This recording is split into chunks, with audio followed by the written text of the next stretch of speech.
today is part 3 of my entire fragrance collection, and in today's video I'm going to cover letters I through L. As usual, I would love to hear what you think about any of these fragrances, and also if you would like a review of any of them, please let me know in the comments below. But let's go ahead and get started with the first house for today, and it is Initio Parfums. First up is Psychedelic Love, and these bottles all kind of look the same. But on the tops you can see the name of the fragrance. Psychedelic Love has heliotrope, myrrh, hedione, ylang ylang, I think a little bit of rose in here as well as some sandalwood. But it's a really interesting and unique fragrance. I do quite like it. But I will say all 3 of the Initios, I don't reach for a ton, but they're very unique and I do enjoy wearing them and they have good performance. The next one is Rehab. And this one comes in one of their white bottles, and again, you can see the name on the top.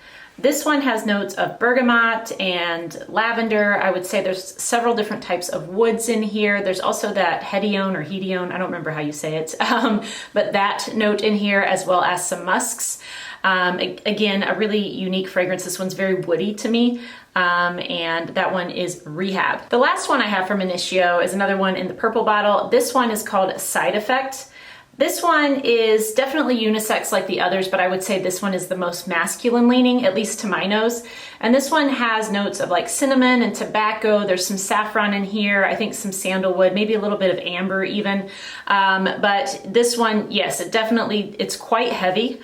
And I think it leans a little bit masculine. Not so much so that I'm, not wanting to wear it, because I actually quite like this one. It might be my favorite of the 3.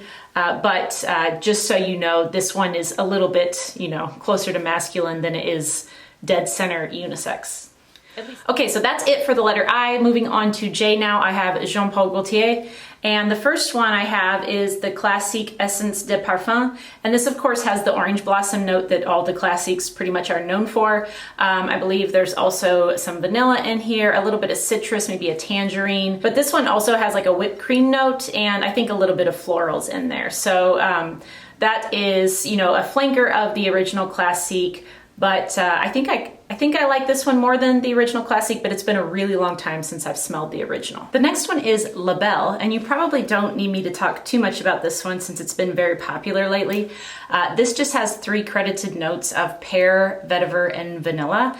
And I think it's totally worth the hype. Not everybody does, but this is just a wonderful pear fragrance.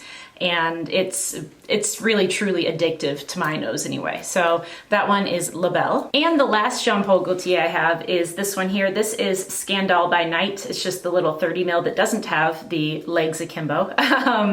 But this one has notes of honey and tonka. There's vanilla in here. There's a little bit of that orange blossom as well. I think there's also a little bit of tuberose in here, but for the most part, I get a really strong honey tonka fragrance with a little bit of florals added in.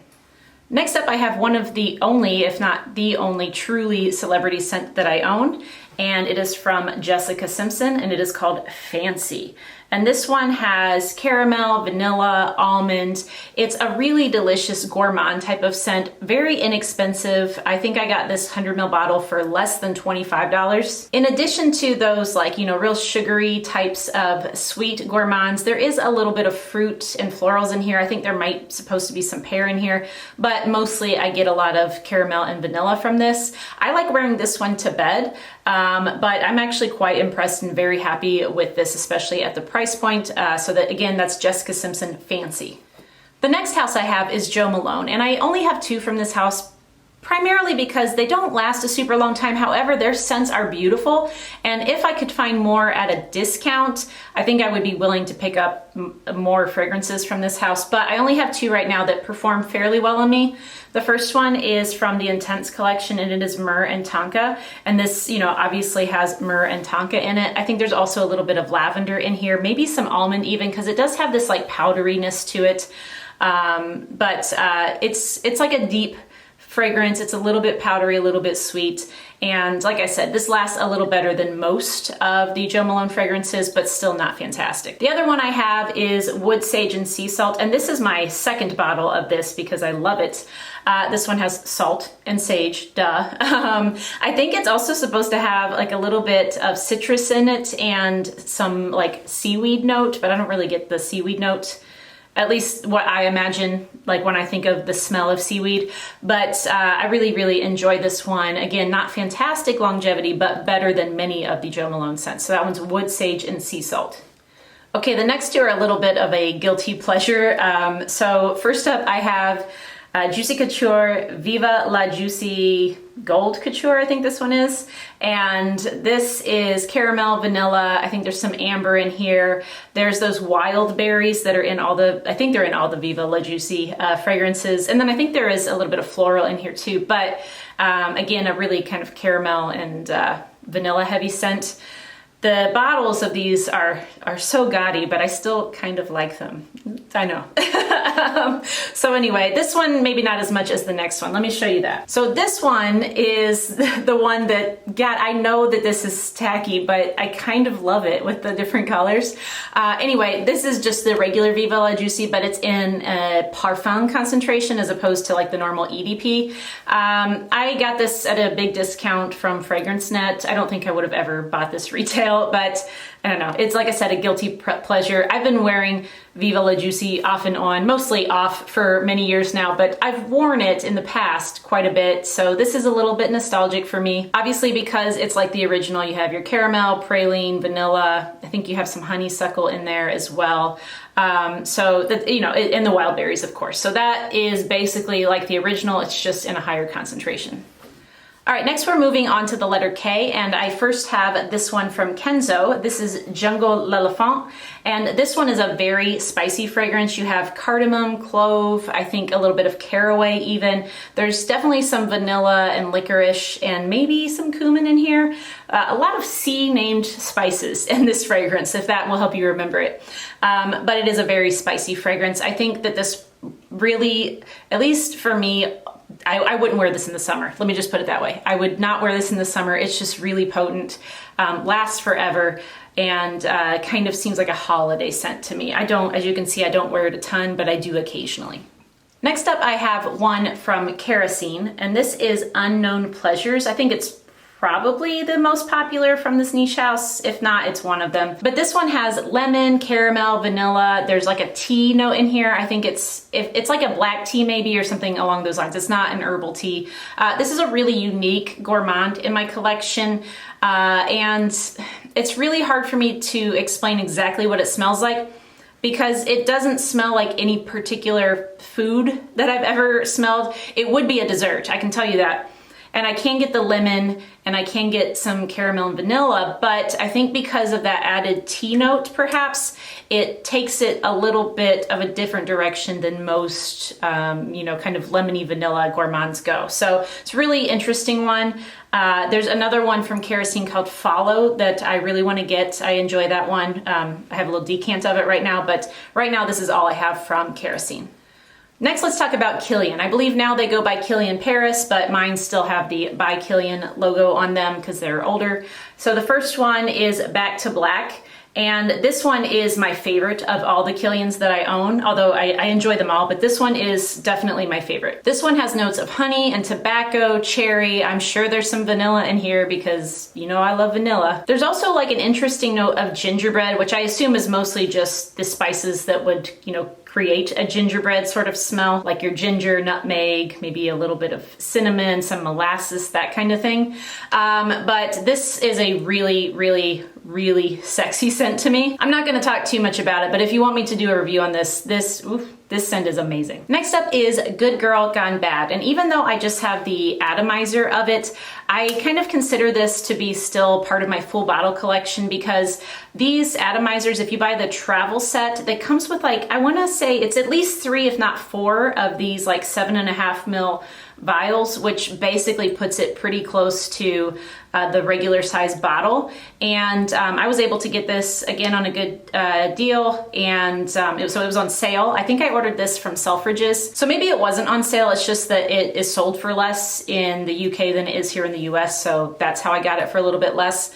But either way, this fragrance is really nice. It has osmanthus and tuberose. There's also some jasmine, narcissus, and then I want to say there's like cedar or some sort of wood in the base, as well as maybe a little bit of amber. So that one is Good Girl Gone Bad. It's not what the normal size bottle looks like. I'll just show you real quick. The regular bottle is going to look kind of like this one. But that's what's in here. The next one I have is Good Girl Gone Bad Extreme. I'm not sure if they're still selling this or not. I feel like I haven't seen it that much lately. But this one is very similar. I mean, it's fairly similar, obviously, because it has the same Good Girl Gone Bad name. But this one has an added note of milk, so it makes it a bit creamier and richer, in my opinion. And I think of the two, I prefer this one. But like I said, I'm not sure that they're still making this. So that one is Good Girl Gone Bad Extreme. And then this one here is Love Don't Be Shy. And this is the one that supposedly Rihanna likes to wear, but that doesn't, I mean, I like her a lot. In fact, I did a lip sync battle using one of her songs before. But this one, to me, I'll just kind of tell you the initial reaction I have to this. It smells like Fruity Pebbles, and I don't know why. That's what I think it smells like. But Fruity Pebbles smell good, so that's what this smells like to me. This has caramel, vanilla, some sugar notes. I think there's neroli and or orange blossom in here, something along those lines, but it doesn't pull that bitter neroli to me. So maybe it is more on the orange blossom side. And then I think there's a bit of honeysuckle and maybe some other florals like rose or iris in here too. So that one is Love by Kilian. And then the last Kilian I have is this one here. This one is Princess, and it's from that line that they sell in Sephora's. However, I have heard in one of the Kilian fan groups that this line is being discontinued. So I'm mildly tempted to get another bottle of this because I think I would say out of this 30 ml bottle, there's maybe 10 mls left. But this one has like marshmallow and vanilla. I think there's a tea note in here as well as some peach or maybe some other fruits as well. But this one does have a really strong sort of marshmallowy scent. So that one is Kilian Princess. All right, now we are moving on to the letter L, and I have quite a few L fragrances, or at least there's one house in here that's gonna take a bit to get through. But first we have this one that's jingling and making lots of noise. This one is Lalique Soleil, and this has pear and mandarin orange, I think. There is some florals in here. There's some almond, I think, as well, but I like this fragrance. I do not love this fragrance. I love the bottle, but I do not love this fragrance. It just is a bit like kind of run of the mill, so to speak, not in a bad way. Like I said, I think it's very pleasant. I think a lot of people will enjoy this, but it's nothing special to me. If it weren't in this bottle, I would have been very disappointed when I bought it. But because it comes in this beautiful bottle, I gladly keep it in my collection and I use it, like I said, very pleasant. Like this would not offend anybody. So this is a good, like, safe scent to wear. So at this point, pretty much the entire rest of the video is going to be Lancôme fragrances, except for one. And most of them are from the Maison Lancôme line. So the first one is here.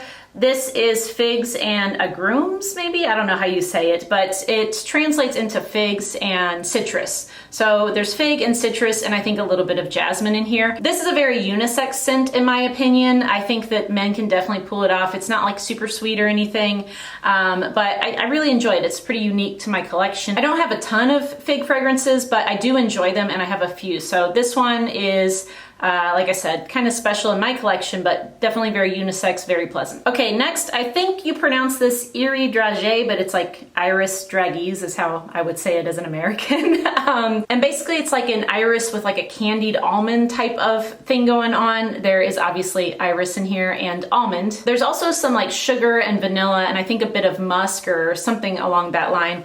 But this one is probably one of my favorites from the entire collection, but also I'm really partial to iris. It's one of, like, iris and rose are probably my two favorite florals, I would say, for the most part. But yeah, so this one I really enjoy. That's Iris Dragée or Iris Dragees. Next up is the only one that's not from the Maison Lancôme line, and this one is La Nuit Trésor à la Folie.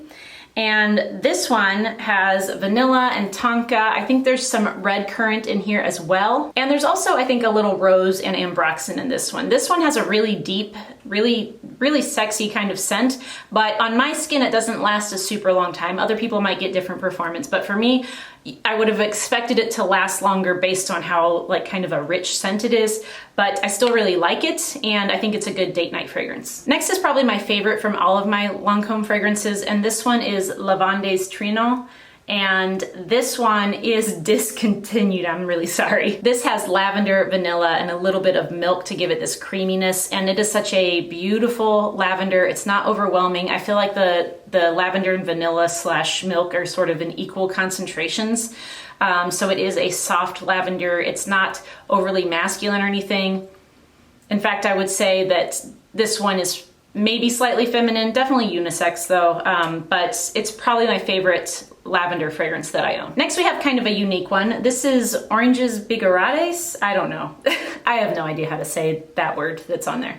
But this one has bitter orange and I think orange blossom, but then there's this like black tea note in here, and it's pretty strong. Like that's, at least in the opening, I get mostly just orange and black tea. I think there's also some vanilla and maybe some jasmine in here, but that is a nice tea fragrance if you like citruses and teas. And then of course, we have to have this one. This is Oud Bouquet, probably the most famous from the line, the bestseller, I'm sure.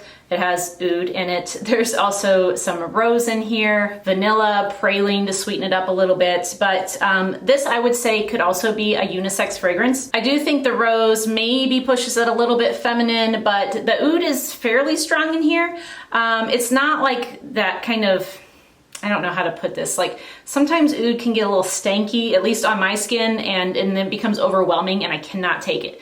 This isn't that. It's definitely very present, but this doesn't make me nauseated like some oud fragrances do. So I really like having this in my collection because it's probably pretty much about the strongest oud that I can wear and still really enjoy. So that one is Oud Bouquet. All right, two more from this line. We have Parfait de Roses, and so this is supposed to be a sweet rose scent. Pretty much all of these have a sweetness to them. That's kind of, I believe, supposed to be a theme to this line. I will say that the Oranges Bigarades one is not as sweet.